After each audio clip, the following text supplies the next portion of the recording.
to tell you, and I'm trying to remember what they are. So the first is that I woke up this morning with this horrible cold. So the thing that happens with the cold is that I clear my throat a lot. So if that happens, it's not a part of anything. It's just like what's happening to my body. The second thing is that, so I'm going to read from two separate projects that are interconnected. And the first portion of the reading, which is about 8 minutes long, will be accompanied by a video, and then I will go on to read for approximately another 8 minutes. What's the third thing? The third thing is the video has some images there, mostly not mine, although some of them are. So they're stolen or borrowed and from Frederick Noshishio and Kara Walker and a couple of artist collectives that I'm a part of. So the first section that I'll read is titled, Without Knowing the Slightest Thing About War, I Find Myself an Instrument of Labor, Investigation, and Experiment.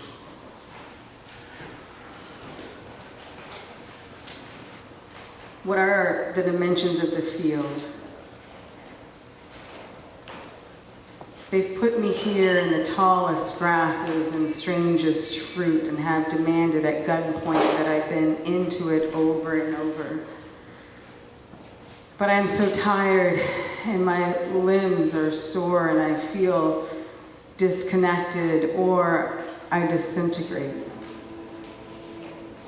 A shadow figure towers over me as I exhaust, body buckle, ballast removed.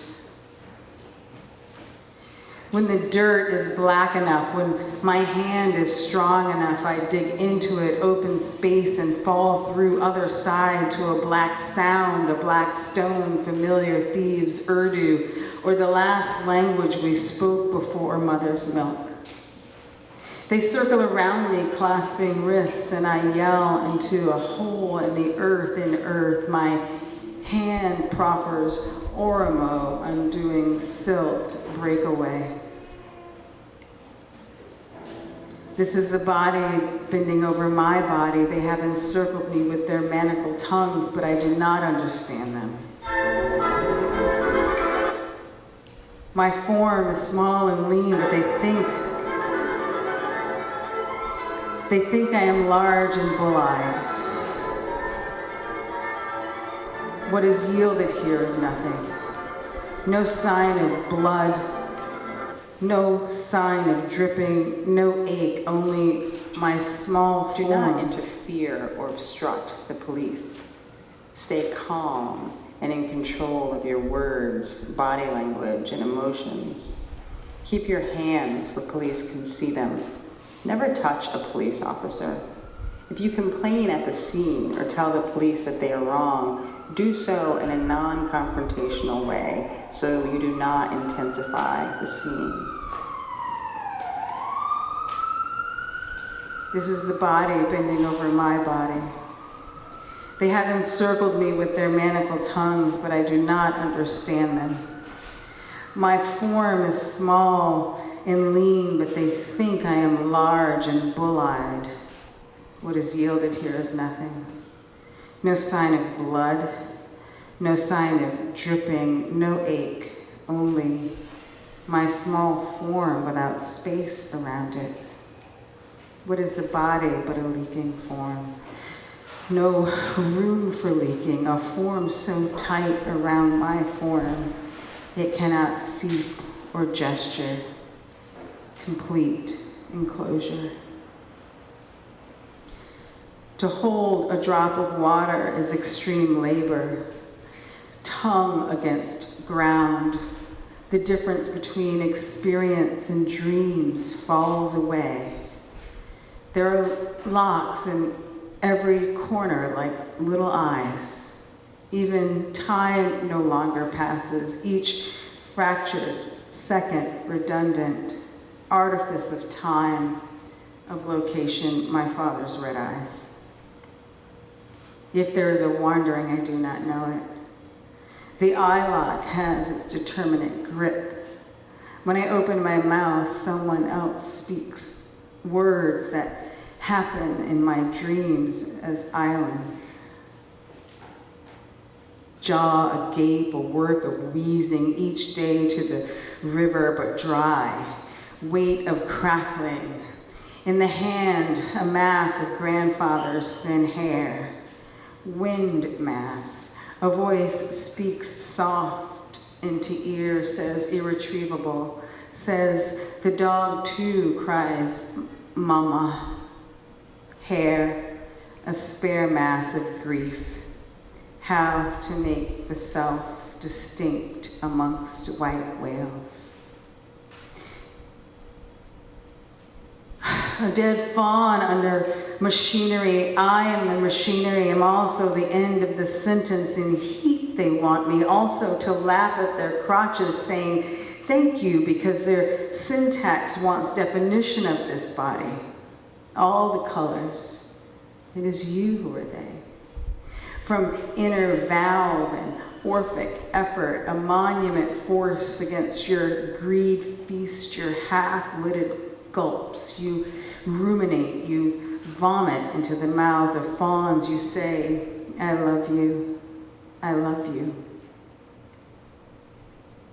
Wound resurface, unlocks a face in my hand, white sinews visible. It startles this flesh against skin, a reminder but for true depths.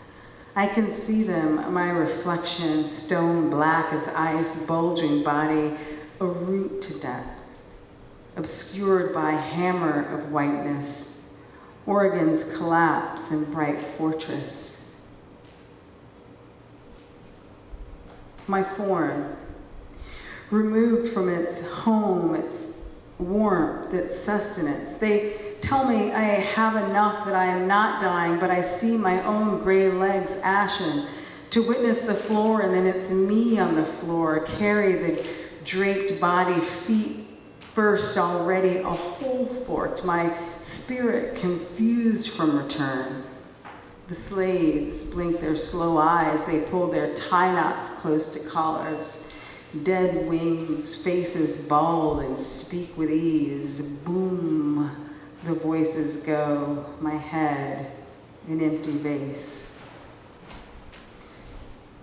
They will tell you that I was sick, that I was a drug addict. They will tell you I died a natural death. Some young people just die, they will say. We don't know why. They will say I was lazy, that I could not work because of disease and just general feebleness. When a crime is committed by a white man, they will show you a photo of me instead and call me a trickster. In the photo, my jaw is slack, my hair wild. They will say that I am unkillable, that my body resists battery by tree trunks, bullets, and years in small cells. When I enter a store to buy something, I will be immediately arrested, and then they will apologize. I'm just a child, they will say. Impossible to be so greasy. And a child, they will say, there are no children anymore.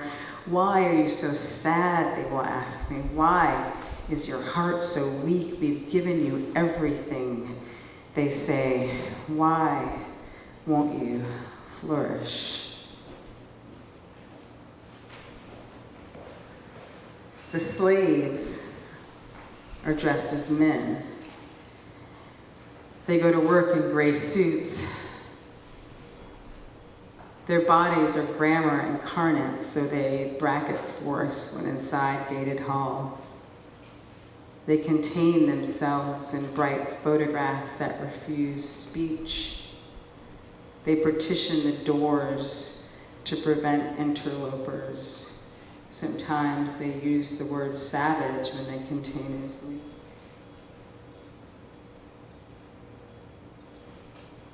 The slaves are dressed as men.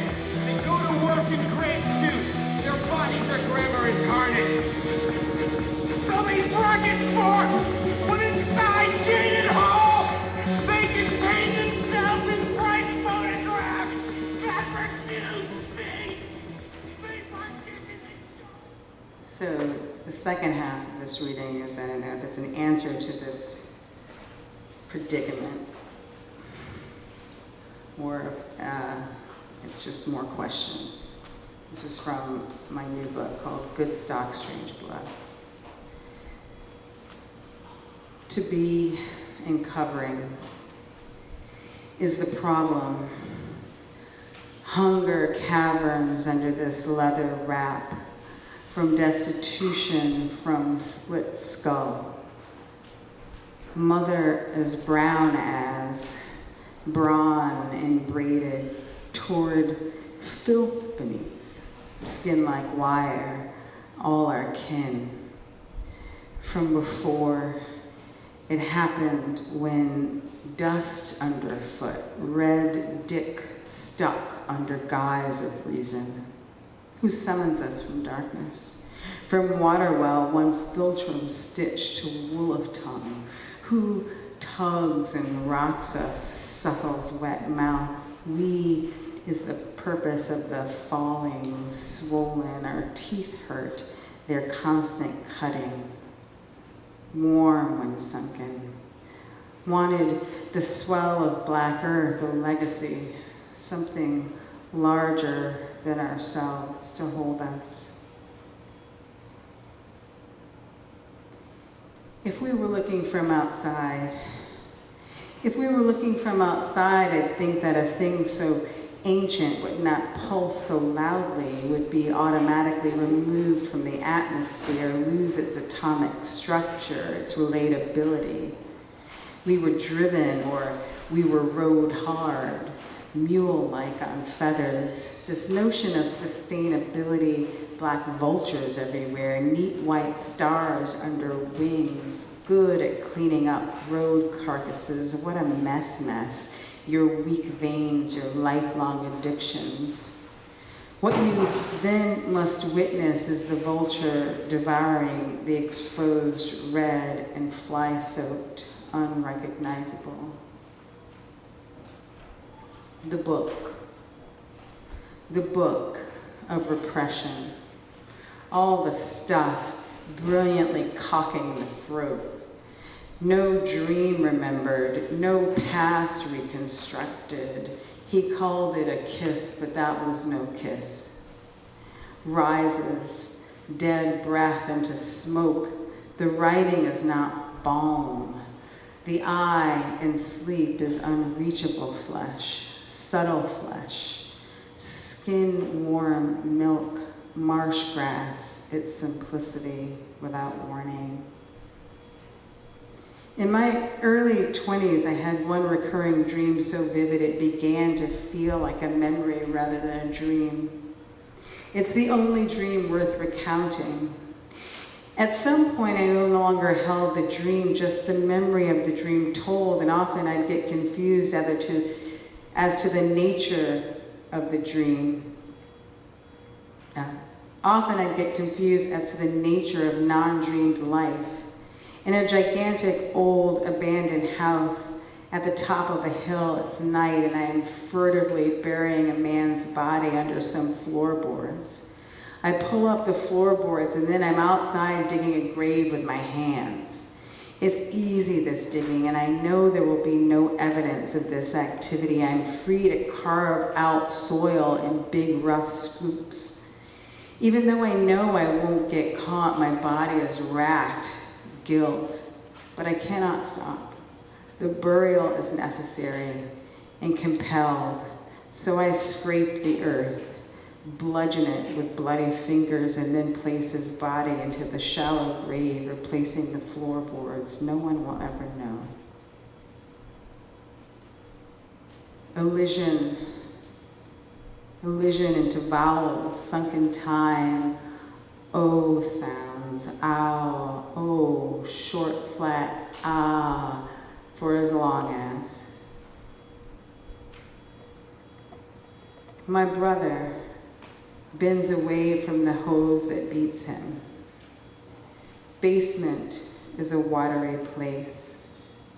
I think of privacy in houses, what they allow for, their intimacy of enclosure. We never heard a word from over there, and they never heard a word from us. how the home seals off the world, creates a hole in the world, and there's no joy in that. To watch a teenaged boy compressed and the heart still beats, his hiss is what hatred made. God will not save you.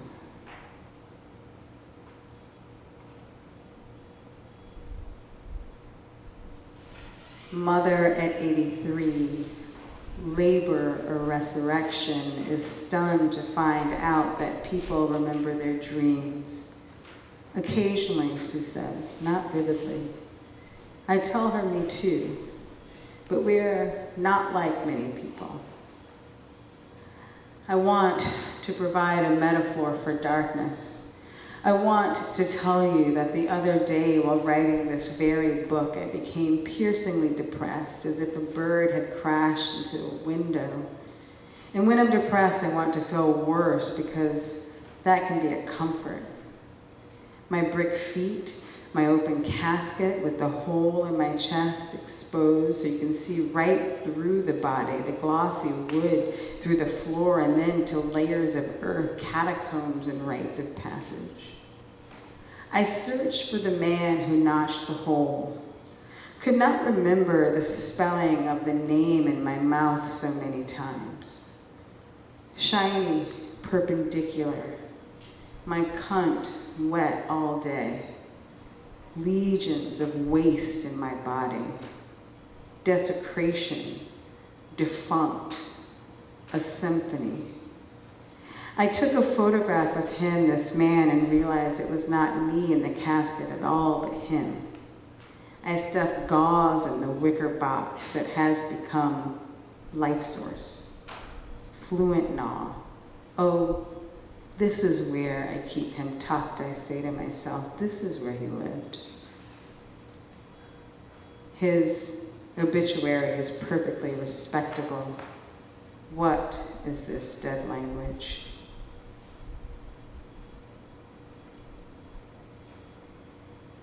No one will admit the facts of the matter, even though logbooks provide the material. They look at the gloves and say, gloves, that's it. And your body is hoisted up on stretcher, paraded through crowded streets, contortion of hacked body. Green grass, green grass, green grass, green grass grows. Only I see my stranger. Thank you.